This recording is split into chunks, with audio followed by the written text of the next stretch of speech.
to Jesse. I'm being recorded. Got it. That means we have to be extra careful with what we say and what we have on our cameras. Hello, everyone, and happy Recovery Month. And today, of course, is International Recovery Day. There's a number of places throughout the United States and the world, as far as I'm aware, that are going to be lighting up things purple. We actually have an event here in Appleton that, unbeknownst to me, I just found out yesterday at like 2 o'clock. Like, oh, we're lighting up Houdini Plaza, downtown College Avenue, all purple tomorrow for Recovery Month. We should maybe make an event and tell people why it's purple. So hope everyone had a great Recovery Month. I think it's amazing to see this, grow, this movement grow, the momentum of the recovery community grow. I think that we're definitely on the cusp of some major changes when it comes to kind of how we're working with folks, right? And we've got a lot of situations in a lot of places in the world and in our country where we've seen some methods work and some not work so well. And of course, we've all kind of landed here where we find ourselves talking about coaching and peer services. And one of the major things for me within this, and as I'm training recovery coaches this week in the Recovery Coach Academy, right, we're continuously going back to those three legs, right, about active listening, asking good questions, and managing our own stuff. And one of the questions that comes up a lot is, well, when it comes to managing your stuff, there's so much trauma and there's so much baggage and stuff that folks bring to the table when it comes to their personal experience or when it comes to who they're working with their recoveries. What are we going to do about all of that, right? And so today's workshop is really just to kind of like help reframe that conversation a little bit and what I think is a productive lens in that conversation specific to coaching and peer services. And so it's called healing-centered engagement. The graphic that you see here is patent pending. Retro things are in these days, and it's fun to do that work. So hello and welcome, everyone. So again, my name is Jesse Heffernan. I'm a recovery coach professional. And as of a few months ago, I'm also healing-centered engagement certified practitioner. So what I'm going to present to you today in terms of context is a very small, like tip of the iceberg amount of what the organization who built the entire certification process called the Flourish Agenda actually has a 7-module, 25 some hour course to take to learn more about these things, if that's something that speaks to you. I'm a trainer, advocate, and consultant with Helios Recovery Services, and so Wisconsin's representing as well. So we've got several states here, which is really awesome. Also gratefully and an honor to be a part of the International Association of Recovery Coach Professionals. Want to make sure we get that out there too. So learning objectives, what I'm hoping you walk away with today is an understanding the differences between healing-centered, or HCE, which is, I'm hoping, the acronym everyone walks away with, and trauma-informed approaches, 3 ways to improve strategies and outcomes, and understand peer participation and how it relates to healing-centered engagement. And peer participation is a phrase that maybe you've heard before. And again, I really like the idea of how that can be applied in many different ways, and specifically what it means to the healing-centered engagement framework or lens that I'm going to introduce you to today. And as we walk forward, I encourage folks to, you can raise your digital hand or unmute or type questions in the chat box. I'll try to be mindful of those. I love discussion. I love hearing folks' experience and expertise in the room and how this might relate for them. We can always come back and land into the slides if we need to, but discussion is really great too, especially when things come up for you. I want to encourage creating what's called a courageous space. So it encourages dialogue, recognizing difference, and holding each person accountable to do the work of sharing experiences and coming to new understandings. A feat that's often hard and typically uncomfortable. A lot of times, will these slides be available for us? I think CCAR is charging like $50 for the slides after this. I'm just kidding. They're not charging anything for it. I think, yeah, I can send the slides out to Misha. I was just changing them all before we came in here today. A lot of times when we go into trainings, we talk about like working agreements or safe space agreements, right? And I've tried to challenge myself since learning about this courageous space from a conference I went to last year. I'm like, well, what does it mean to be in this space? Like I want to assume to some degree that I'm going to walk into a CCAR workshop and be able to feel safe, right? It's a vetted organization. Everyone knows who they are. So I want to be able to then from that place have like a courageous kind of mentality and be able to say like, where can I stretch myself in the course of this? And I think that's something that's woven into a lot of the CCAR trainings, right? It's like you come in and you create these working agreements in order to challenge belief systems, in order to look at, you know, biases and stories and things that may or may not be serving us anymore, and move past that and push past that, right? So I invite folks to think of what that looks like for them and how they might move outside of those things today. And also ask you, is there anything that you need to feel supported and challenged in this training? If you want to raise your digital hand or type it in the chat box.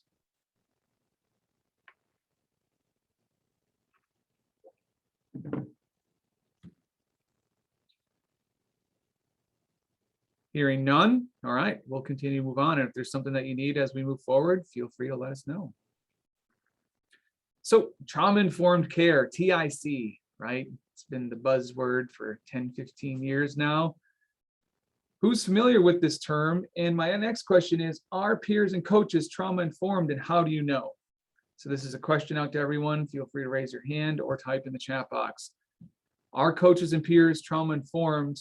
How do you know?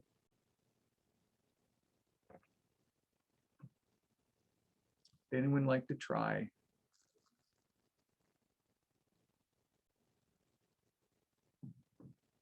Lisa. So it's interesting because trauma-informed seems to be like a reductive term we've put on a specific set of actions. You know, as in like checking a box systemically, like, are we trauma-informed? But setting that aside, I would say if you look at the competencies for peers and coaches, like they need to be person-centered. They meet people where they're at. There's multiple competencies that discuss like communication styles, being aware of our own bias. So I'd say from that perspective, you know, setting aside the kind of formal label, there's inherent trauma-informed approaches embedded within the training that we have. And I know that because I took the training, but I also know that that's not always represented in the actions that every single peer and coach takes within the practice. That's great. So there's the concepts and ideas are woven into it, but not necessarily practiced. And from like a different perspective, someone looking inside, they might say, of course, yeah, it checks all the things, right? And we're going to look at what some of those competencies are as well, is what I heard you say.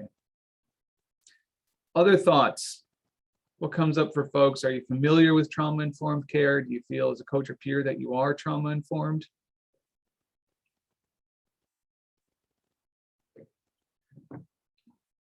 Remember when we had that platform called Adobe Connect and we could randomize and just kind of select when people were talking? Trauma comes up for me when I talk about Adobe Connect. Naisha, go ahead. Hello, everyone. I was thinking that maybe trauma-informed would be a form of somebody's intake stating that they had a traumatic death, like the loss of their children, a loss of their spouse, have a history of child abuse that has been inflicted upon them, and or giving their children up for adoption or things of that nature. That's what I had assumed to be trauma-informed, along with domestic violence. So once we read that or we learn it during the intake process, that's when we have become aware that the person in recovery is suffering from past trauma. So kind of that awareness of like, we can get a bigger picture of where someone's been at and maybe some of the causes as to why they showed up to our agency, organization, or doorstep. Is we can find out some of those past things, and that makes us aware of, you know, and some folks may refer to that too as like the ACEs, the Adverse Childhood Experiences Survey, right? And so there's like, depending upon the survey, there's 10 to 11 different things that folks can check off and say, I experienced these growing up. It's not the test that you want to score high on necessarily, but we know that through some data and some research that like the more that you score, the higher that the likelihood is of substance use disorder, mental health, and other things as well. One more, Rita. Hi, yeah, I'd just like to share, I don't know, totally answering the question per se, but I noticed one thing that caught me for signing up for this was the healing centered verbiage. And I know that I've seen in other, like say trauma informed yoga or different, where they use the word trauma informed, they are moving more towards the healing centered. And I take that kind of in my own experience, in my own practice, in substance use, where I don't have, patients or clients identify as an addict or an alcoholic. So I'm kind of getting away from that identifying that we are the trauma. And I like the idea more of the healing centered. Right on, thank you. So trauma-informed care is a program, organization, or system that realizes the widespread impact of trauma, right? And understands potential paths for recovery. It recognizes the signs and symptoms of trauma in clients, families, staff, and others, and responds by fully integrating knowledge about trauma into policies, procedures, and whatnot, right? So there's a hospital system here, and they said, well, we want to be able to look at everyone who comes in through the lenses of trauma-informed care and what those different things mean, right? And so the 5 components of trauma-informed care are safety, choice, collaboration, trustworthiness, and empowerment, right? And they sound great, right? Like these are great things to be able to talk about. And when someone asks me, is the Recovery Coach Academy or are these different trainings trauma informed? I say, yes, it definitely checks off these 5 things right here, right? I could point out and say, this is how we create safety, choice, collaboration, trustworthiness, and empowerment into the training of recovery coaches. And it's certainly there. And again, to your point, Lisa, whether it's practiced or not, well, that remains to be seen, right? If they're going to actually put that into what that means for them. But again, like to be able to look at these and say, well, what does it mean to really hone in on, and what's the difference then? Like trauma-informed care doesn't necessarily sound like it's all, that bad. And I'm not saying it's bad, and I'm not trying to create like this us versus them, trauma-informed to healing and centered. But again, I'm trying to post this in a framework of like, how might we move and create a language and a common language for coaches and peers that could be more helpful. And especially as times move on, trauma-informed care wasn't even the word in the statement that was used 10, 15 years ago, right? They barely even considered those things, right? And as we go on into this coaching and peer world, and what I believe coaches and peers will probably be the significant largest field within substance use disorder, within recovery support services within 5 years. I mean, we're seeing thousands and thousands of coaches trained every year, right? So it's going to be important that we know a little bit about this stuff as we move forward.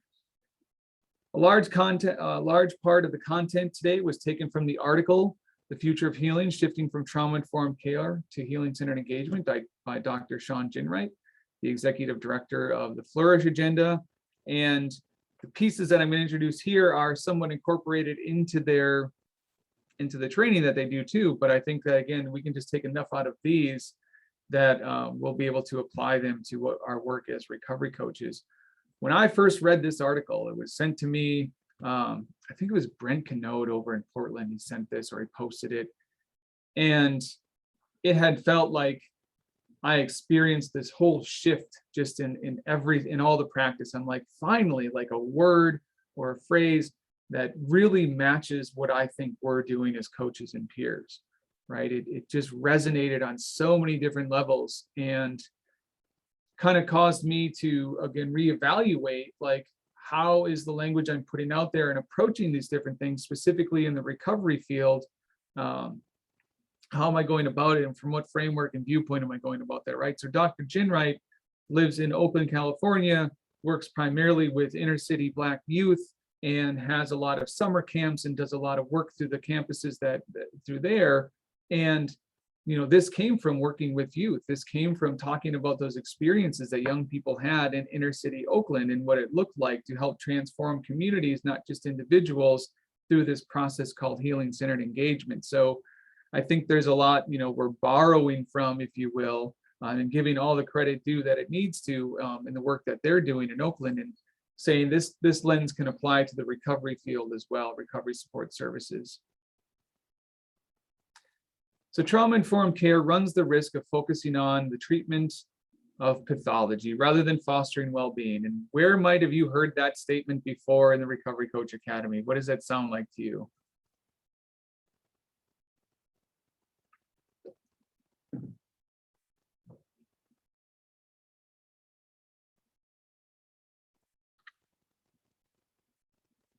Any thoughts as it come up for anyone? So in the academy, right, we talk about, oh, there's some hands, I'm not going to ruin it. Go ahead, Naisha. It kind of reminds me of Sigmund Freud theory. Okay. And I see that we got Right. deficit, like, oh, go ahead. Sorry. Continue, I'm listening. Okay. Classic William White I saw, yeah. And so again, we talk a lot about in the academy, like as coaches, we focus on a person's potential, not their pathology, right? That's not my lane, right? And so the same thing with trauma-informed care. Again, it's focusing on the deficits, it's focusing on, what happened as a result of those deficits and things like that. And so again, you'll start to see some of the shifts in language and things like that when we talk about this. It offers an important lens, right? But it also has limitations. It presumes that the trauma is an individual experience rather than a collective one, right? So it focuses on, and there's been any number of metaphoric stories, right, about, we have a sick frog, we take it out of the lake and the pond, we get it better in a 28-day place or whatever, right? And then they go into, housing, and then we say, okay, it's time for you to head back to the pond. And then it's sick again. We're like, well, what's the deal? Why didn't the treatment stick, right? Let's take you out of the pond again. And this time, right, if we end up putting you back in the pond and you get sick again, well, we might have to, maybe some jail time will help, right? Maybe we'll do a surprise party intervention on you, and, maybe that will change. And so you won't get sick in the pond again, right? So this is saying maybe we need to look at the pond, right? Maybe there's some collective kind of things happening systemically that allow for trauma to continue to happen at the level that it's happening, right? And rather than just thinking it's an individualized experience, we have to broaden our perspective on what that means. And again, a lot of this can resonate within recovery community organizations as well. It provides a little insight into the root causes in neighborhoods, families, and schools, right? So an experience I had, there was, again, for me, and the ACEs that I experienced, without going into detail, right? As a young person in fourth grade, and not having the places for this stuff to come out, right? So it was all just kind of buried and didn't know how to deal with it, right? And there was one time where, things were coming out sideways, right? I was getting violent and disruptive. I was on the playground, and obviously it was seen by folks that were there, and teachers and recess people. And eventually what happened was the principal came out, and the principal directed a number of sixth graders to come and grab me by my arms and my legs and then haul me down into the office, right? So again, fourth grader being hauled in by peers, by sixth graders into the office and being shoved into a seat, and then my mom coming in. And looking at it and saying, the first questions, of course, are, why don't you just act like everyone else? What's your problem? What's your deal? And then, of course, there's a lot of, blame that's on the parent too. Well, what's wrong with you? Why is your kid acting like this, right? Why can't you just figure this out? Why can't you do differently, right? So there was really no question about what happened, why it happened, what's going on in the environment. And looking back at it now, I could say wow, the neighborhood I grew up in, right? So there was probably a number of young people who lived in single parent families. A lot of them were experiencing alcohol use and misuse to varying degrees, right? Some of them were dealing drugs. There were all kinds of socioeconomic things going on. I could say the environment probably was a great place for all this stuff to take root in, right? And yet none of those things were explored at the time, right? And it wasn't until much later where I even look back and like, oh, like there's some origin story to this stuff. You know, it's not just all like, what's wrong with me, right? Healing-centered engagements, it invites us to explore that health is just more than the absence of disease, right? Peace is more than just the absence of violence, and well-being is more than the reduction of pathology. What do these statements mean to you? What comes up for you when you read these?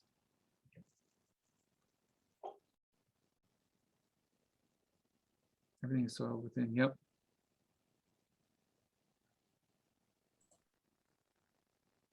Aisha? Health is more than the absence of disease means to me that you may not have physical diseases like lupus, leukemia, etc. But if you are not mentally healthy, then you're not well.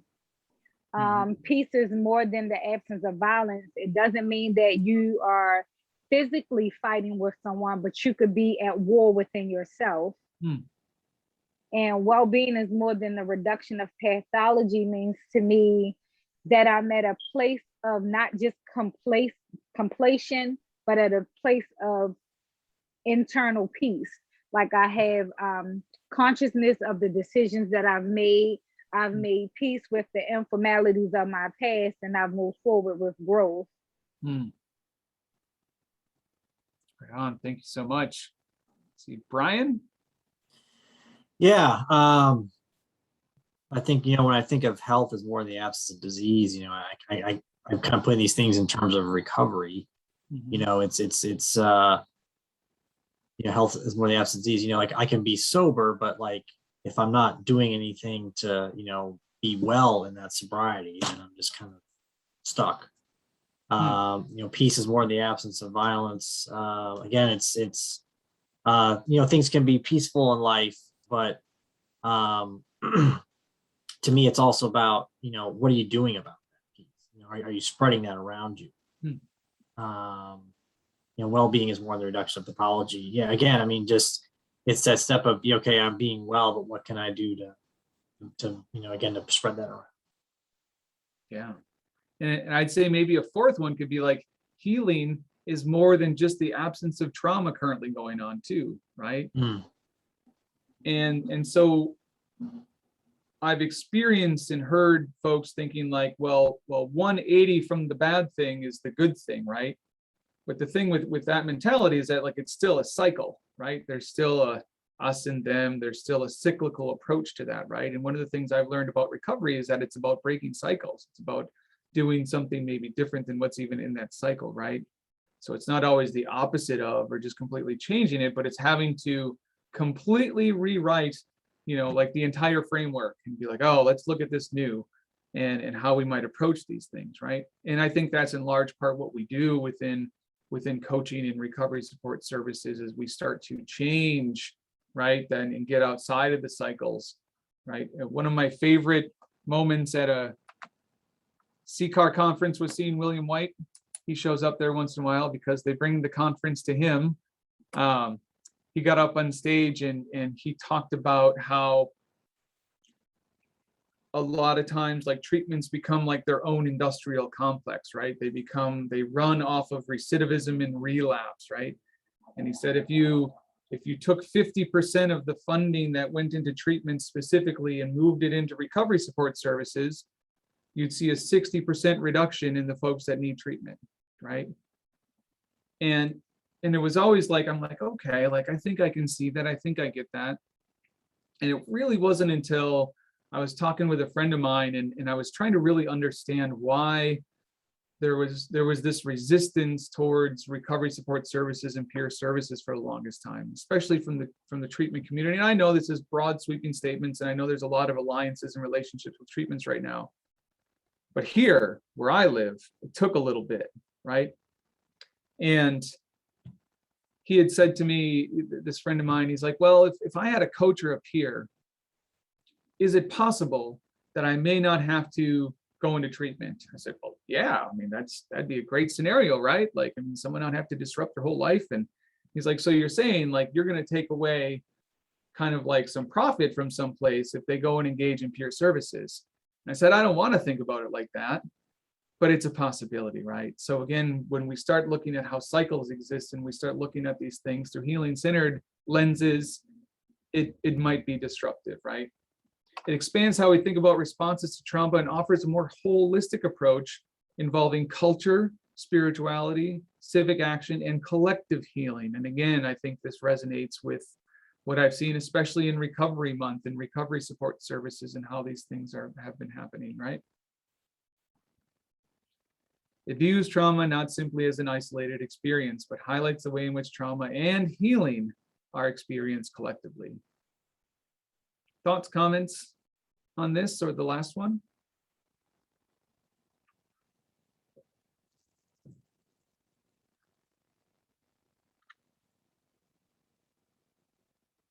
Yep, Gabriel Mate, connection of trauma and spirituality highlights strength-based approach.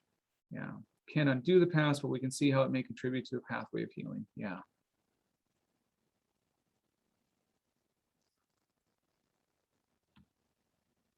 Thoughts or comments?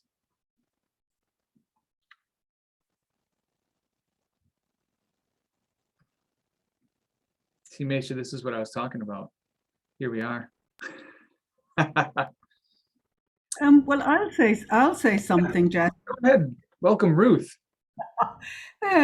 Ruth is still trying to have a snack and pretend it isn't her lunch because it's 4:33. What I get from what you're talking about, and it's really important to me, is this idea that we are recognizing that that trauma not simply located in the individual. I think it's very analogous to when we started paying attention to the fact that addiction is bigger than the individual who is the identified patient. You know, trauma is bigger than the individual who has stepped up to claim a trauma. And I'm thinking, for example, of really big picture events, like something like in my own cultural history, the mid 19th century Ireland's Great Hunger, when sort of our population was decimated by 50%, and all of the Irish in America date by one way or another date from that trauma. And even through, my own childhood was very much shaped by the cultural trauma. And alcoholism in Ireland, which, sort of everybody, sort of has a great giggle about, it's such a cliche, is very much a part of that national trauma. And I think that by taking a more holistic lens, we recognize, as Native Americans do, that it takes 7 generations to purge a major cultural trauma. That that we're in this together, and we may be in this generationally too. Thank you. Yeah, that's a great point. And also, side note, I recently had the opportunity to visit Ireland back in August, and it was beautiful. So that was great. It was a spiritual retreat there. So to that point, what it reminds me of is there's a little written about it. So it's by no means a thing that I think is widespread, but there's some folks talking about how addiction, substance use disorder is like a social contagion, right? So according to ASAM, roughly 40% of the population has genetic predisposition for substance use disorder, right? And then about for 10%, it turns on to some degree or another, right? There's activation of it. But that activation is what the social part is, right? So it's again, the environments, it's the collective traumas, it's the introduction to something externally that turns those things on. But yet when we look at recovery support services or we look at treatment services, it's about the individual being asked to kind of like make a choice, figure it out, right? Stop doing that, knock it off, right? And this again is really asking us to look at what is the collective view of healing. And I think what we've seen in the past, since the 30s, particularly with like 12-step programs, is that there's been more, albeit kind of super secret Fight Club mentality about it, but there's been more like collective, kind of like we're in this together and we're going to heal this together. And now we're starting to see it move outside of that even, and like, oh, like, in the last year and a half, we've seen a lot of places step up and see like, we really need to talk about our wellness. We need to talk about like what trauma does, and we need to talk about like how this stuff impacts entire communities, not just individuals in the community. Like it's just, they're just the problem, right? And how do we move past that? Healing-centered engagement also recenters culture as a central feature in well-being. There was I think I saw it on Instagram. There was someone talking about cultural heritages, and there's a lot of conversation, of course, around cultural humility and cultural connection. What does that mean, especially like in America, where we're a 500-year-old experiment, right? And having to address my own, I guess, kind of like lack of culture, right? And this person talked about how when, especially in America, that when folks decided to take on the amount of power and privilege that they have, that they sacrificed any type of culture. And hence why folks in power and privileged places tend to, what's the word I'm looking for? Co-opt from other cultures and from other places, because there's really none of our own, right? And again, it's hard for me to be able to say like, well, I can find healing in my own culture when I don't even know how far back it goes and what that looks like, right? Okay, I'm sorry. I know we're recording and I'm like quietly reading comments. Maybe I shouldn't do that.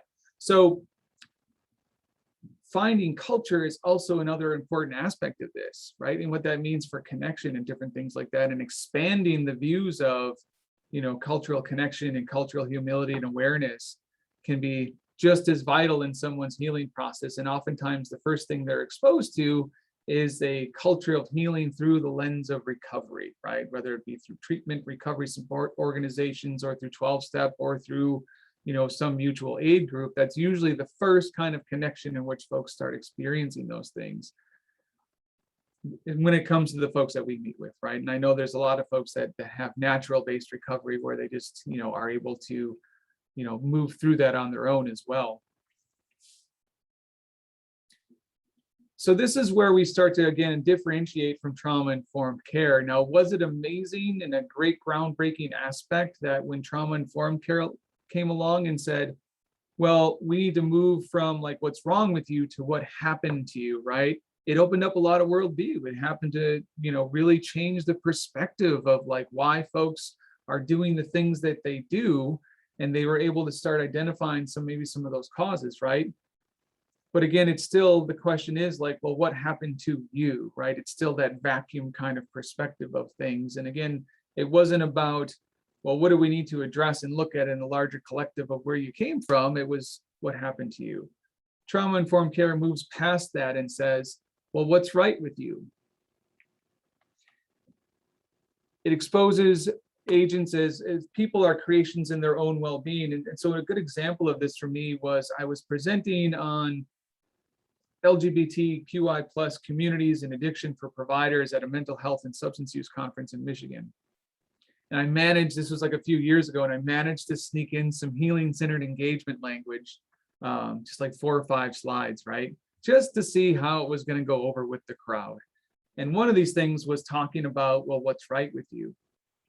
And afterwards, there were a couple of folks that work for a treatment center, and they said, our current practice is when we provide an assessment for someone, is we usually run them through like an hour and a half long gauntlet of all their deficits, all the things that happened to them, right?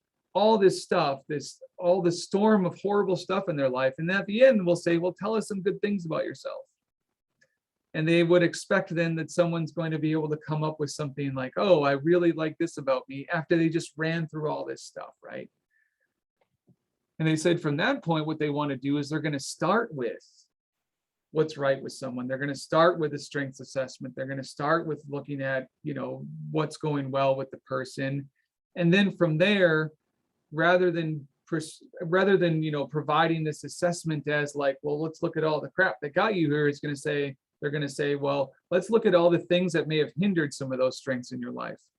Let's look at all the things that could have happened that may have made it not possible for you to fully develop all those strengths and all those different things that you like about yourself, right? And then they were able to use that assessment and still be able to qualify someone for treatment, but it wasn't coming from this deficit-based place, right? It wasn't coming from, you've done crappy things and crappy things happen to you, and now you got to go through a treatment and it's a punishment and we're going to figure out all this stuff about you, right? What other ways and means do you think we could start shifting things, or what ways do you think as a peer or a coach that we could apply some of these things about what's right with you and how people can be agents in the creation of their own well-being?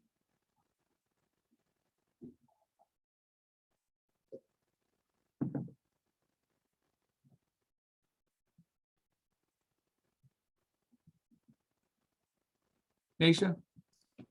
I don't have an answer to your question. I feel like I have a question to your question. Excellent. So I know for myself, when I first entered into recovery, even if you started with the strengths-based approach and you asked me what's right with you, I would have been nothing. I don't know. That's a tough, and it's a tough one still, right? Years into my recovery, that's a really tough one. So I guess my question to you is, like, do you have any strategies for getting that out of people, especially for those that really have a hard time seeing their own strengths? Mm-hmm. I certainly do. But I want to post it out to the group first too, and see if there's any other things that folks do. How do we help people identify strengths early in recovery when it's something they may not have ever looked at or believe that they have?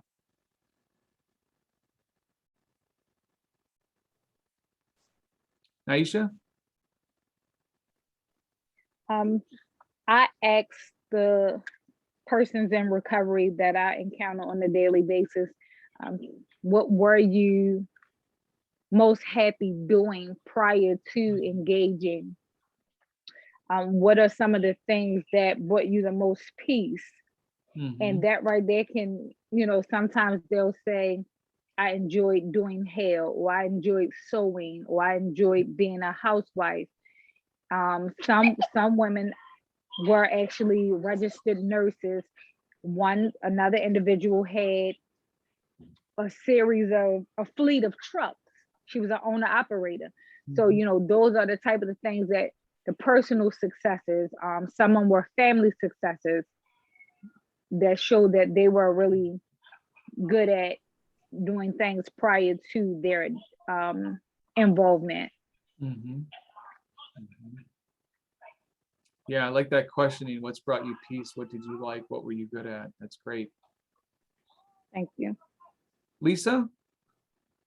I love this question because that's one of the really fun parts of the job is the people I interact with get to talk, and then my work is just to listen for those strengths that they're not aware of, between the lines. And that's why affirmations and reflections are so powerful, because I have to be a role model mirroring their strengths to them, particularly in those early days.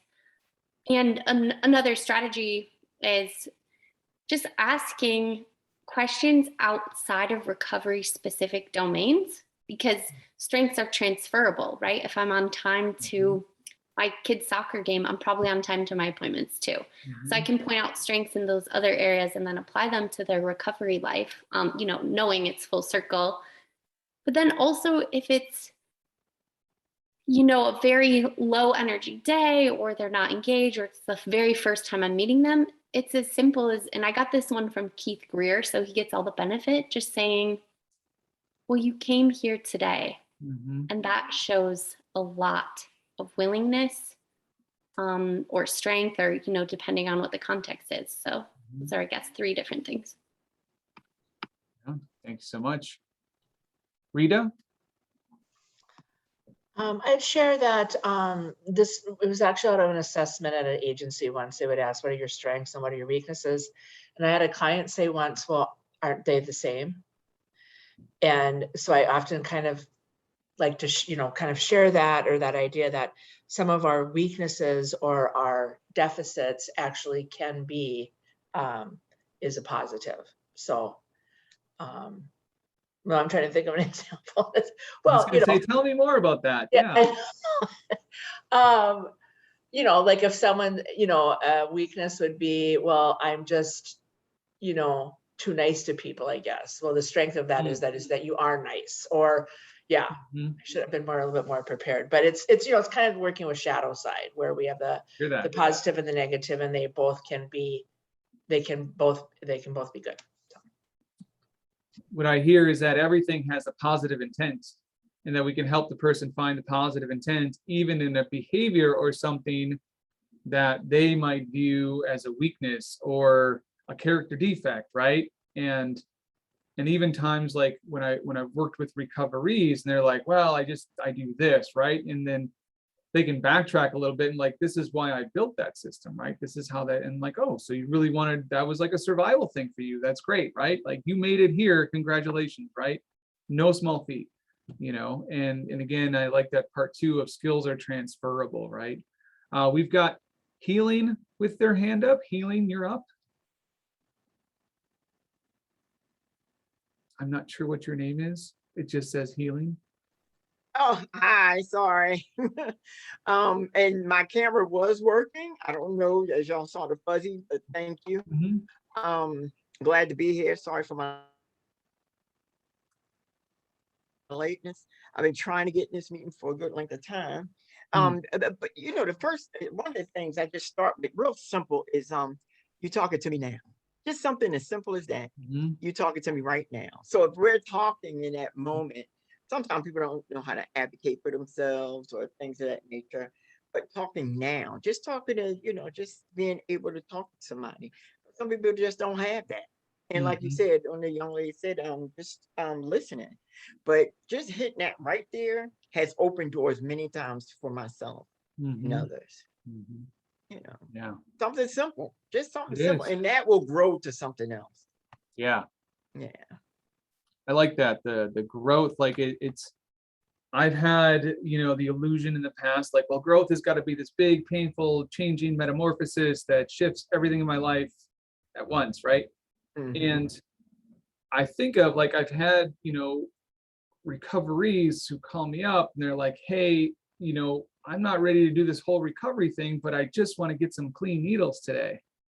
So I go and I pick up a bag, a Crown Royal bag with needles poking out of it, and get them clean needles, right? And to me, right, that might be like 0.1 degree of change to something positive, but for them, that's 100% of what they do that day. That's like this pilot light, right?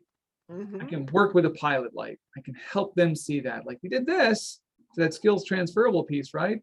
Is there another area in your life that maybe you want to transfer that to, or that you want to try that out, right? And again, like, I agree, like, we can definitely help folks see what those strengths are. There's an old supervisor of mine. He was a big Green Bay Packers fan. And for those of you that are sports ball fans, I apologize. I know we're not always the most liked team, and I could care either way.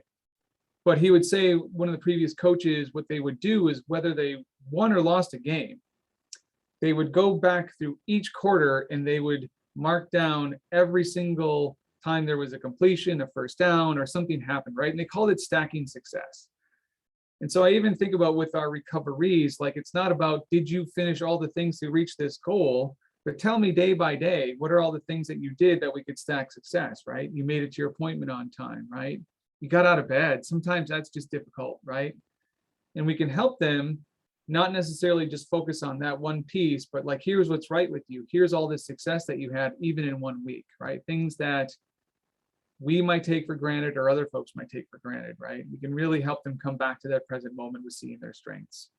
That was a great discussion. I appreciate that. Again, it comes from the idea that people aren't harmed in a vacuum. And well-being comes from participating in transforming the root causes of harm within institutions, right? And so this is where we start to see it's not just the individual collective healing, right? Because healing's not going to happen in a vacuum either, right? Just as the trauma didn't. So this is where we shift in that healing-centered engagement approach. It's like, oh, oftentimes we see folks become actively engaged in transforming communities, right? They become actively engaged in any number of levels: advocacy, activism, starting a small group maybe in their area, right? They start to change some of the things within the area, and then some of that stuff grows for them and blossoms for them, right? And we've seen it on any number of levels. And so when folks start participating in transforming the root causes, it kind of comes back to that idea, right, of those who have experienced it oftentimes have some of the best solutions as well. Oh, hello. Okay. This is District 9. Maybe we could change the name too. So there's 4 key elements of healing-centered engagement. It's political, not clinical. It's culturally grounded and views healing as the restoration of identity. It's asset-driven, focuses on the well-being we want, not on the pathology we want to suppress. And it supports providers in their own well-being as well, right? So what do we mean by political rather than clinical? Communities and individuals who experience trauma, again, are agents in restoring their own well-being and identifying the causes and the roots for where that happens. And that's not going to happen from a clinical setting. That's going to happen from, and by political, I don't mean you're going to go and like, you know, influence legislators. You might, that might be your cup of tea, right? But you're going to see and you're going to be able to identify the root causes in your neighborhood or in your community where these things happen and be able to address those problems and be a co-creator and helping change what those look like, right? Healing is found in awareness and actions that address the conditions that created it in the first place. So I can see, and there's a friend of mine, he's a UU minister. We were out disc golfing one day, and you know, I've had all kinds of fun stuff when it comes to religion and spirituality and my perspectives on it and things like that. But he's a really cool, grounded guy. And one day when we were walking along, he turned to me and he said, "Well, Jesse, what was the wound in which you found your ministry?" And I said, "I'm going to stop you there. I have no ministry. Let's not talk about that, right?" But, you know, over time, I understood, right? So what were the things that happened to me and how have I tried to create a world where that doesn't happen to other people? And a lot of times, that's where folks find their mission, right? That's where folks find their personal purpose and passion in life. Is a lot of times they're just trying to construct the world to make sure that those things never happen to them again or happen to other people as well. And that looks all kinds of different ways and survival mechanisms. And I get that. I'm not trying to say I'm an expert on it, but when folks come in and when my recoveries come in and they start getting that sense of not just their own healing, but knowing that their healing is contingent on the environment that they're surrounded in as well. And then they start identifying there's some factors in their life that aren't going to be helpful for that, right? And we can help them create and identify what those things are going to be, right? I think that's a great part of the wellness plan, like connection to recovery community. Where do you want to be when you grow up? Looking at all these different things, right? But they're, you know, beyond even allyship, I think it's like we become almost co-conspirators with that person and what kind of environment and kind of changes they want to make, right? That are going to help those things. Purpose emerges when conditions arise. Yeah. Can't think of the name of them. Yeah. Letitia will have a better camera. Fair enough. It's all good. Culturally grounded. So culture offers a shared experience, community, and sense of belonging. And again, if you recall, like culture can mean all different types of things, right? There's recovery culture, there's conference culture, there's culture within your family, within your community. And some of those areas of culture can be really helpful and beneficial when we talk about the healing process, right? They can certainly help us identify with maybe some of our strengths, maybe some of the things that bring us peace or joy, right? And some of those aspects of a person's culture might be activating for them, right? Might be a place where it's like, I don't want to be engaged in that level in that place, but it can, I think one of the things that we do as a recovery community so well is that we create a sense of belonging for individuals, right? We create a place where it's like, we get it, we can resonate with what you're talking about to a degree, right? And I know, unfortunately, there, even within recovery community, like there's sometimes ostracization of different pathways and different things like that. But I'm really trying to look at this from like a proactive perspective of like, when someone walks into a recovery center and says, how can we help you today? That they feel the sense of belonging, because belonging will help them start to shape their identity and look for these ways in which they're going to create a new environment, right? So it's like a collective healing piece of it. And such identities such as race, gender, sexual orientation, right, ethnicity can all be a part of that when it comes to their healing too, and embracing some of those things. And there's a lot of folks that I've worked with where maybe the recovery world is the first time they identify a part of who they are, right? Maybe that's the first time that they take any look into perspective of what their culture means, right? Prior to opening Helios Recovery Services, I worked for Goodwill Industries of North Central Wisconsin. And it was for this little place called Harmony Cafe. We were like this community resource hub that also served amazing food and coffee and turned me into the coffee snob that I am today. And my job was overseeing LGBTQ plus youth groups for those years, and also working with schools and working with administrators and policy folks on a lot of different levels. And it was one of our core things that we did on a weekly basis was, how do we just help these young people, 14 to 18, help identify their history and their roots and this huge part of who they are, because it doesn't get offered in schools. It doesn't get offered really anywhere else. And so we had to create this place where they could just learn some history and some context about the LGBTQ plus movement, right? And there were studies that showed when folks came into these groups, specific, and we worked with a lot of schools that would just offer like diversity clubs, right? This was about specific community culture groups and creating a space where folks could explore those identities of who they were. When they did that all these skyrocketed rates of suicide attempts and substance use disorder and all these things would go back down to closer to that of their peers, right, that didn't identify in the community. So it was just 2 hours a week, and those kind of things happen, right? And what we see was individuals, young people, like embracing parts of themselves and creating healing for themselves, and a lot of things that happen like in their life. And it's great now because I see a lot of those young people on Facebook and social media and MySpace out there engaging the world and healing the world in a way that they didn't have when they were growing up, right? So they become active participants in what they want to see in the world. And it's very political, right? It's very socio-political and how they're making those changes in those movements. And I see the same thing happening in the recovery community as well. So building a sense of healthy identity as a recovery coach is what I think part is what I'm doing, right? It's part of helping this person explore strengths, explore culture, explore who they are, so they can build new identity.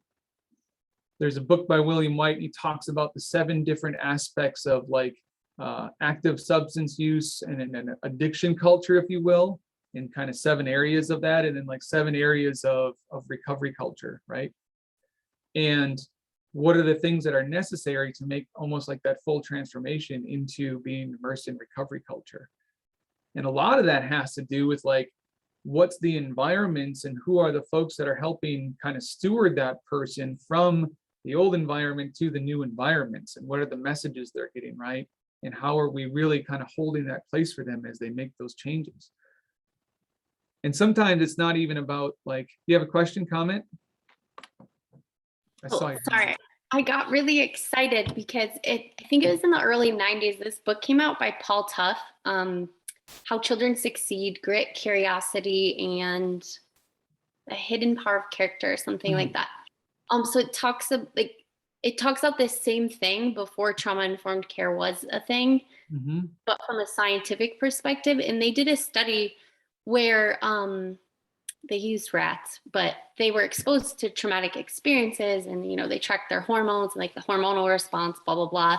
But they found the most effective and efficient intervention was consistency and structure. Hmm. And they replicated that in human studies. And I just find that so powerful when we talk about peer work, because our job is so hard to quantify sometimes. Like, going home, like, did I do a good job? Did I do the right thing? Am I, my person might have had a return to use. Does that mean I'm horrible? But it's like, if we can root ourselves in things like what you're saying, did I understand the culture they were coming from? Did I offer to help build a shared identity? Or, if we look at this study from the book, did I show up consistently? Did I provide structure that created a safe and trusting environment, et cetera, et cetera? So I'm just really excited. Right on. I saw your hand just like, whoa.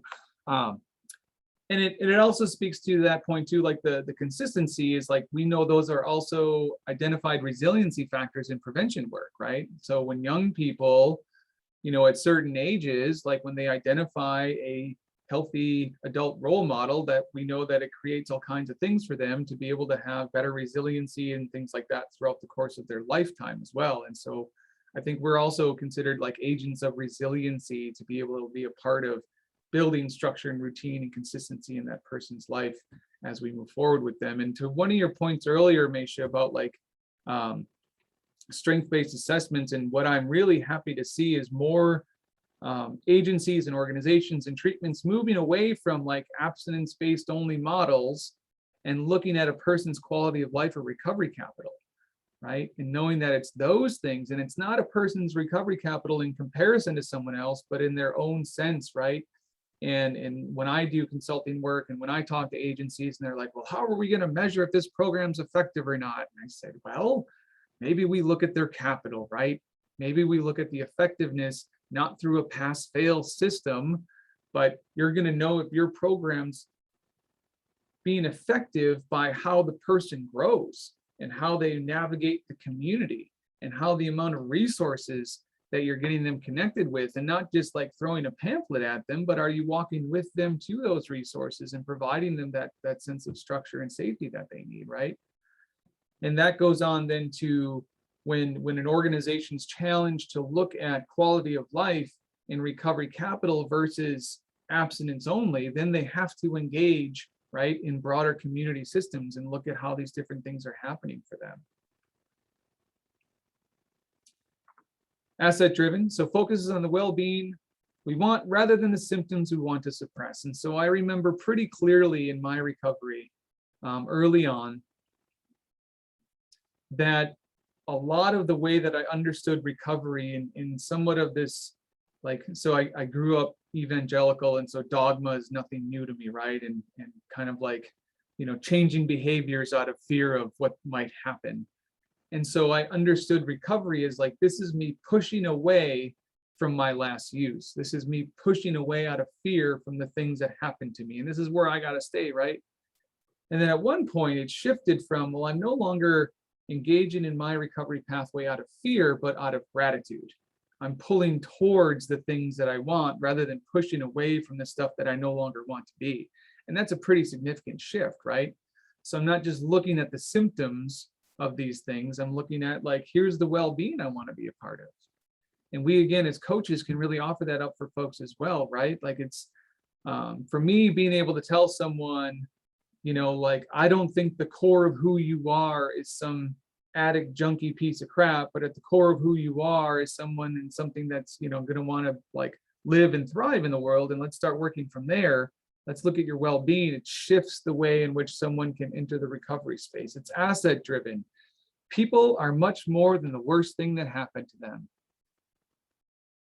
Like, I think that one gives me the chills, right? Like, just to be able to look at someone and I know they've been through the gauntlet and just be like, you're so much more than the worst thing that happened to you, right? And we're going to help find out what those things are. We're going to take a look at those things, because I know in recovery and early on, like I could just see this small part of who I thought I was, right? I'm a person that's failed at all these things and, pissed off my family, and I went to jail, and now I have to go to treatment, and I've made all these ripples. And then for someone to say, well, you're more than that. You're so much more than that. We're going to help you explore that. And again, we're shifting to assets driven, and this is where those strengths come from. Builds upon experience, knowledge, skills, curiosity. Today I was talking about the Recovery Coach Academy. Even someone in their active substance use has a ton of skills, right? They're great with fractions, they're great with networking, they're great with, interpersonal skills, they're great at sales, right? And the idea of like when people get into recovery and they kind of use it a little harshly, right? And they say like, well, if you can find a ride to get dope, you can find a ride to a meeting, right? And I'm like, well, what you're really saying is that like you have skills and you have the ability to be able to ask people for the help that you need, and you're pretty good at it, right? Because you can do those things in other places. So we're just, like you said before, transferring the skill sets over, right? And I would love to see environments, and I'm starting to see this happen a little bit more, of like, how do we assess those things and provide them with those strengths and give them some development and analysis of the stuff that they're coming to the table with, right?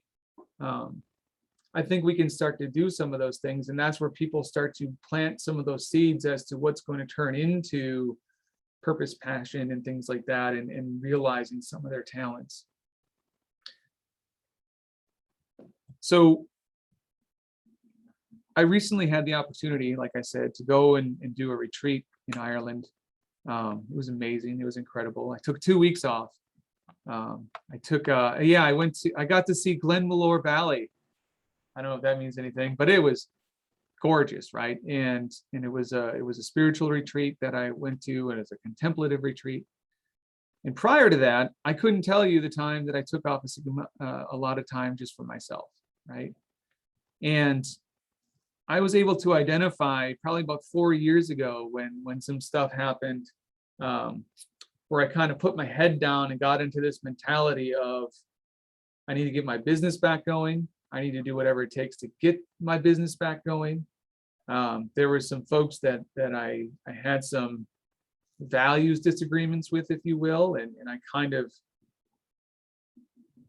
created this tower, if you will, this fortress, if you will, right? And I said, well, let the bridges I burn light my way. I'm going to do this one way or another, right? And I did, right? And there's a part of me that I said, I'm really grateful that I had that part of me to be able to build and do the things I did today, and I didn't piss off too many people in the process. But it was at a cost, right? It was at a cost of self-care. It was at a cost of home life. It was at a cost of a lot of different things, right? And so I knew, right, that healing was a process and something that I needed to go through, and I needed to identify and change some things quickly, right? Or I don't know what was going to happen. And I'm so grateful I took the time to do that. Because again, my healing needs to come first in a lot of ways. And that was something that I learned early on in recovery, that I have to do the work in here if I'm going to come out here and try to do any work out here. And that's not just about only addressing traumas and addressing different pieces of things, but like, I can look at those big things, but new stuff happens even in recovery. And I once had a mentor say to me, early on, they said, that's the thing about recovery. The longer you stay in it, the more you find you need to work on. And I didn't want to hear that at the time, because I didn't like that. I thought there was an ending at some point, right? But even now, like looking at all these different aspects of my power, the power and privilege aspects of things, right? Having to look at my impact, having to look at deeper rooted stuff, having to look at interactions with folks. Like this is all still part of the self-care that needs to continue to happen as a provider, because it's critical in all of this, right? The human services field and the recovery services space is wrought with turnover, right? Our retention rates are horrendous, right? There's so much that happens, and we talk about vicarious trauma and secondhand trauma. We talk about, empathy fatigue and decision fatigue and how those things play out in our lives in different factors, right? So if I am going to be a steward for someone in their recovery services process, I have to be able to take care of myself as well in all of it, right? And that's part of healing-centered engagement. So I'm going to give everybody a moment here based on what we went through to come up with and generate 2 ways on how you can apply healing-centered engagement in your work as a coach or a peer. And I'd love to hear from folks. This to me is the anchoring aspect of all of this. What were the things that stood out for you? What were the parts of this that resonated for you that you can take away and say, oh, this might help me shift or change, or reaffirm something I already knew and I just didn't have the word for it, right? And feel free to, once you have those two things, you can type them in the chat box. But again, I want to invite everyone to do that. Or you can raise your hand literally or digitally and share what two things you might do in applying healing-centered engagement to your work as a coach or a peer.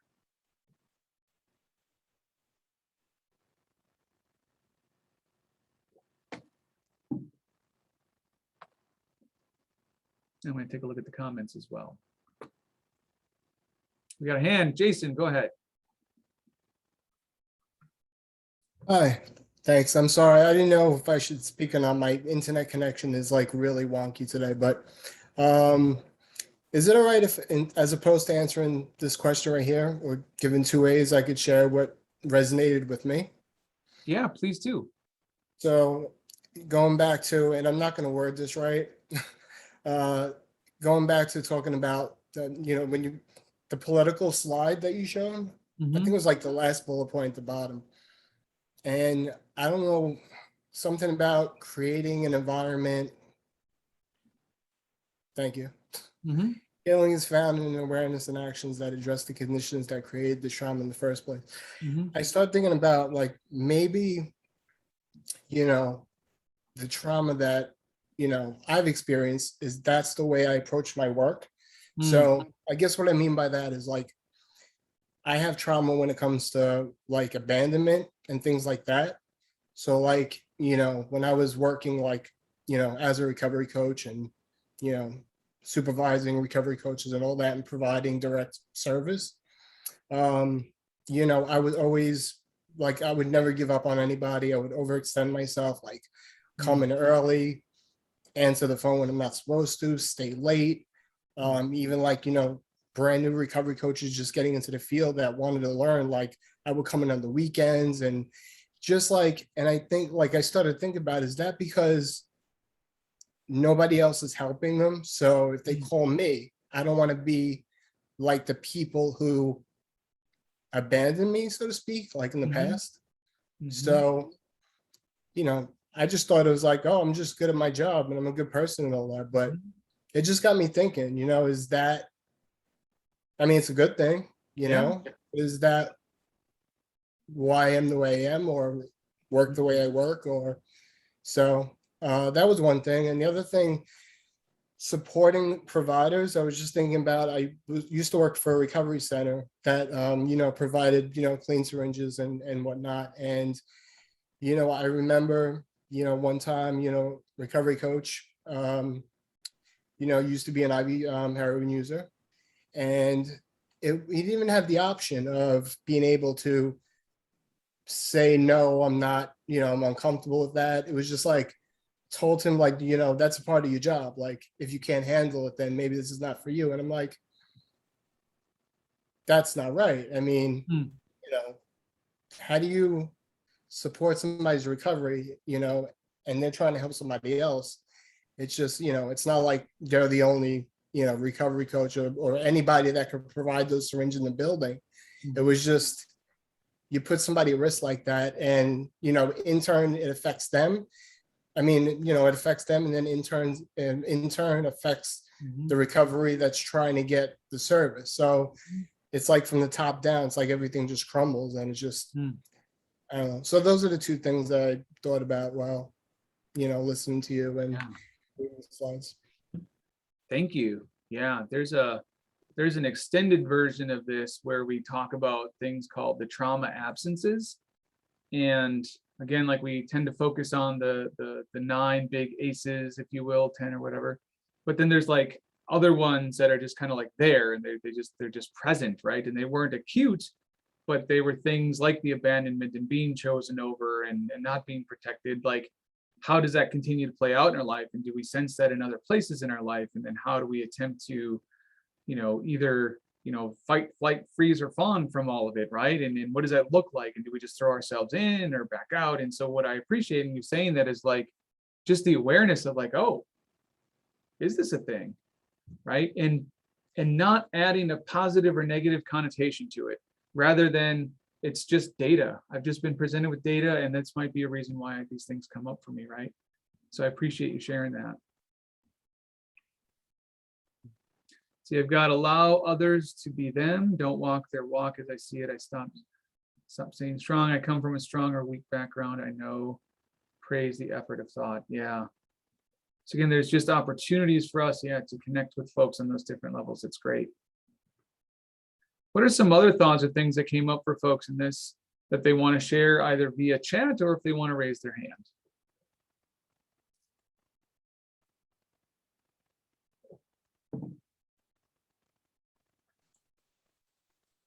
Aisha? I like what the person said about the book with trauma.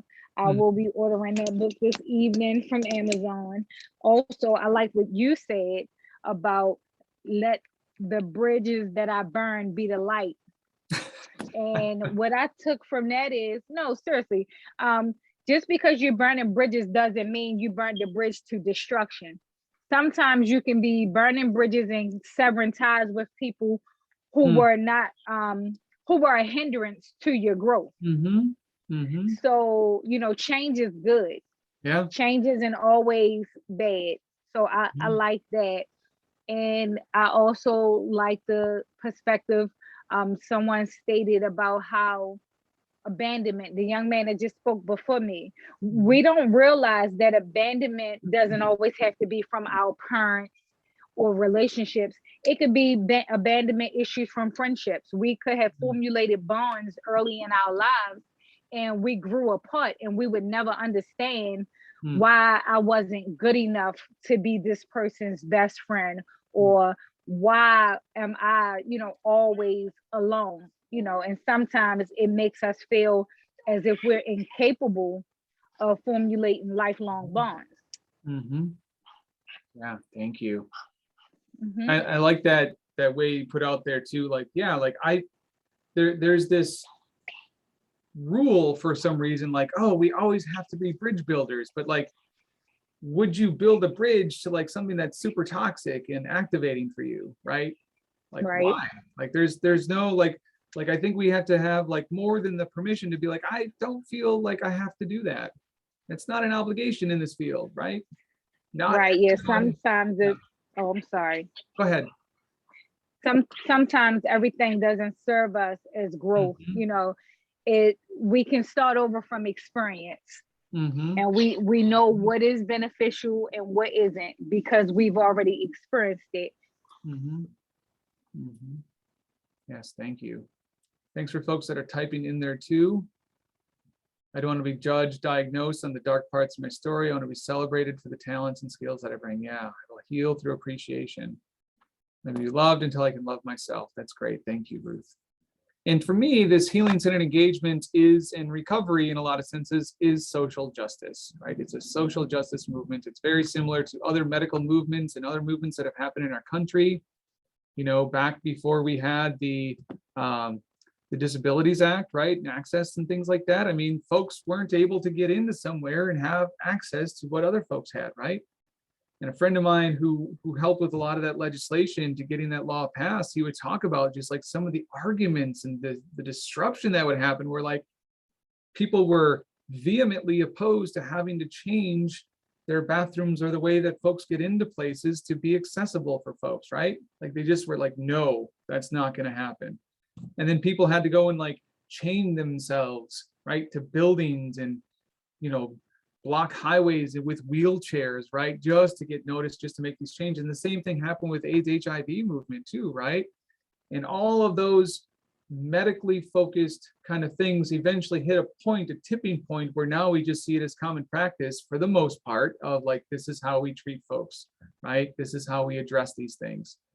And again, it was through social justice that happened. This is the ways and means in which the system had to be changed, right? Was through activism and advocacy and folks with the experience going in there and doing those things, changing the environments in which the trauma happened, right? So one of the ways we do that, and for those of you who are familiar or not familiar, is with peer participation. I love bringing peer participation, especially to treatment centers, because oftentimes the treatment centers ask me, what can we do better? And I say, well, let's ask some people you kicked out, right? They said, well, no, they won't understand what we're doing. I said, exactly, right? Let's bring them in. And not just for an advisory group in which you're going to offer some catering and maybe some mileage reimbursement, right? But like, let's get them involved in all the levels in which you're doing stuff. And they said, well, no, that's not going to work out either, because we have people here that have gone through a lot of training and a lot of schooling, and they know what the best practices are. And I know there's a lot of different analogies out there for best practices, but my new favorite one is this. So in Wisconsin here, we've got a place called, well, it's called Spirit Lake, but then colonization and not understanding, and it's called Devil's Lake now. And I don't like that, but so I like Spirit Lake. But it's got a ton of bluffs that you can go and like climb on, right? And it's probably looking beautiful this time of year with the colors changing and everything. But there's a friend of mine who grew up there, and he knew, and he climbed the bluffs all the time, right? Just every day, him and his friends were climbing the bluffs, right? He said every once in a while, someone would come up, usually from Chicago or Milwaukee, and they'd want to do some bluff climbing, right? And they would bring their backpacks and their satchels full of all these things that they went and bought from Dick's Sporting Goods about how they're going to climb up and scale these bluffs and do it really well. And they would sit there and watch these folks, and they'd start climbing, and like, you don't want to do that. Well, why not? Because it's not going to hold there. What do you know, right? What could you possibly know about climbing bluffs? You don't even have any equipment. And like in the video, right, you don't have any of the evidence-based practices. How could you possibly understand this, right? And sure enough, time after time after time, people would fall off the cliff. The things would come out of the mountain, right? And again, we talk about the importance of lived experience, of peer participation, and not just lived experience, because I don't limit it to just people that engaged or had substance use disorder in some degree or another, but families and communities also have lived experience because they've been navigating their own type of recovery as well, right? So when we talk about peer participation, how do we get folks that are in primary role making decisions about it, right? And challenging these organizations, again, not just like so there's a lot of folks I work with in Illinois, and they've started using this acronym that really bothers me. They call them PLEs, right? Persons with lived experience. How many PLEs showed up today? And it's just really objectifying language to me. And every time I'm like, nope, we're not using that anymore. You need to stop that madness. And then how do you bring them into these different levels? And again, we talk about changing systems and changing the way in which we're going to approach them with healing-centered engagement. Is we need the folks, right, that are closest to the problem because they're closest to the solution. And they can tell us, and especially the folks that don't fit the modality or asked to leave because of non-compliance in a treatment center, those are the folks we really need to ask. Why did someone leave the center? Why did someone not get engaged with this, right? How do we get them involved with it, right? It begins by recognizing that each person who comes to the door brings something unique. It ensures that expertise is recognized as residing within the community, right? And removing these paternalistic ideas that places and agencies and organizations outside of a community can come in and change it. There's a great video by Ernesto Sorelli. It says, if you want to help people, sit down and shut up and listen, right? And oftentimes the people that have some of the best solutions and best ideas aren't showing up to our big town hall meetings, but they're in the community doing the work. We have to change this idea of expecting folks to show up and get into the communities where they are and see how they need to be supported and helped, right? And that's what I think we do great as a recovery community. That's what healing-centered engagement is this spectrum of the individual strengths assessment all the way to engaging folks in the community where they're at and creating systems-wide change. So some questions for folks. Where can peers, patients play a role in your organization? Are there groups or individuals not represented at your meetings, at your staff meetings, right? How can we make space for recovery voices and meetings on all levels? And what risk is there involving peers and patient voices in the decision-making process? I'm open to some thoughts and comments on this. Lisa? Yeah, I'm going to try to make this brief because this is a huge problem I'm tussling with right now. Our organization is entirely flat. It's peer run. But our funding comes from grants, and we just got the biggest grant we've ever had, which means it's mandated by federal grant data reporting processes, which absolutely have no input from the community that they're trying to assess. They're literally harmful. But it's like selling your soul to the devil. Like, okay, if I have to take that money so that I can survive and continue to offer these services in a high quality manner, but then I have to jump through hoops that are diametrically opposed to our personal values and what we know is best as being members of the actual community. So I just don't know how to reconcile that. Yeah, I hear that. And it's values conflict, right? It's like, this is what I hold to be true and dear and powerful for me. And then I have to now change these things because potentially we're going to help more people. And I think too, so I was a director for a peer run respite here in Wisconsin, and we received state funding. It was this constant struggle of what the state expects for us to report and how we're going to run a peer run facility and not give them the data that they want, right? And then, fun engagements afterwards, right? And a lot of it came down to the relational aspect that we had between us as directors. There were 3 respites at the time, and the grant coordinator for the state, right? And what we would do is we would lean into them and lean into these conversations about like, what is the breadth and scope in which we really have to do these things, and where can change and compromise be made. And it was really on leadership, I think, that were the ones that were responsible for that, so that I could go back to staff and say, you're right, we're not going to take down like this information because that's intrusive to their recovery process, right? But we did have to also find compromise so that we can show how the organization was working. But I think it's a long discussion in and of itself, right? But I hear you and I feel you about all of those things for sure.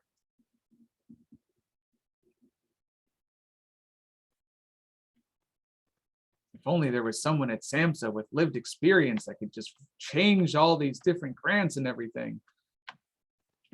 And hopefully there are now, right? With the new administration, we have folks at SAMHSA's levels and ONDCP and NIH that have lived experience, and gratefully a lot of them are just a phone call away to be able to call them up and say, this is what we need to see differently in these things. Other thoughts or comments before we wrap up here? Yeah, I just wanted to say I really liked your quote about you're so much more than the worst thing that happened to you. Mm-hmm. And also I can even add to that.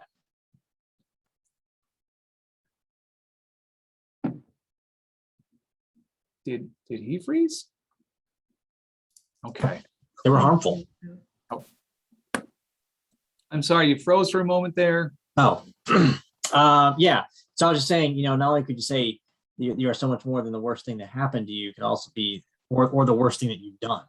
Yeah. Because we've a lot of us addicts have hurt somebody, or not just ourselves, but other people, in this addiction. Mm-hmm. And we carry around that guilt and shame.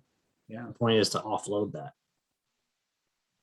And to create environments where it's normalized, right? Where like we have, there's these things that happen and we do things and we can not have to live a life of penance because of them, right? And walk around with all this stuff, but we can continue to move and grow and shift in a healing-centered engagement manner, right? And one of the things that comes up for me a lot when I do strategic planning sessions, and a lot of folks like will set up like 1, 3, 5 year goals, right? And everyone wants to use the greatest language and talk about like, yeah, we're going to treat people like they're not the worst thing that happened to them.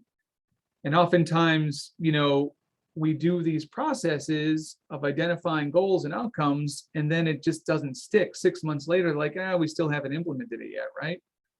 And it's usually because leadership, boards, different, just the organizational culture hasn't done the necessary shifting to allow for new strategies to take place within their organization, right?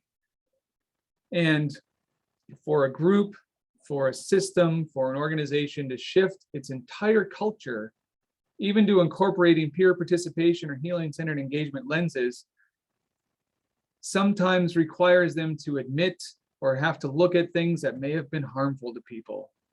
Sometimes they may have to say this hasn't been the best approach, right? We talk about iatrogenic harms in the ethical considerations training, right?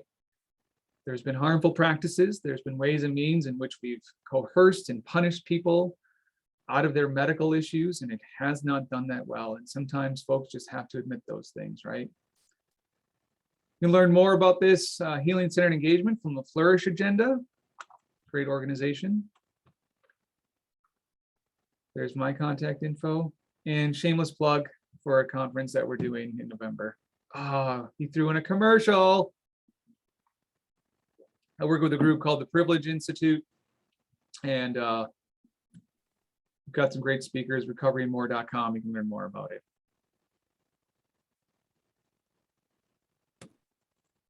That's all I got. All right, thank you so much, Jesse. So I just want to thank Jesse for offering us this fantastic webinar on healing-centered engagement. Hopefully this is not the last webinar that you see from Jesse or from CCAR training. I want to go ahead and put in the chat our link for social media. Please feel free to follow us on social media so that you can be aware of any of the other trainings that are coming up. We have some good ones in store. All of our webinars are free and open to the public, but if you want any continuing education hours, you do have to register. I did put the registration link in the chat. And if you, MySpace, yes, we're on MySpace. Because it is the 2000s, early 2000s. I'm also going to put my email address in the chat. My email address is maisha@ccar.us.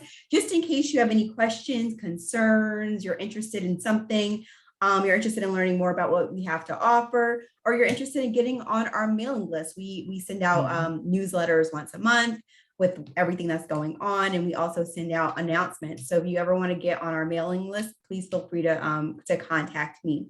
But thank you so much for being here today, everyone. I really appreciate it. Thanks so much for having me. This was a great Thank you for having us too.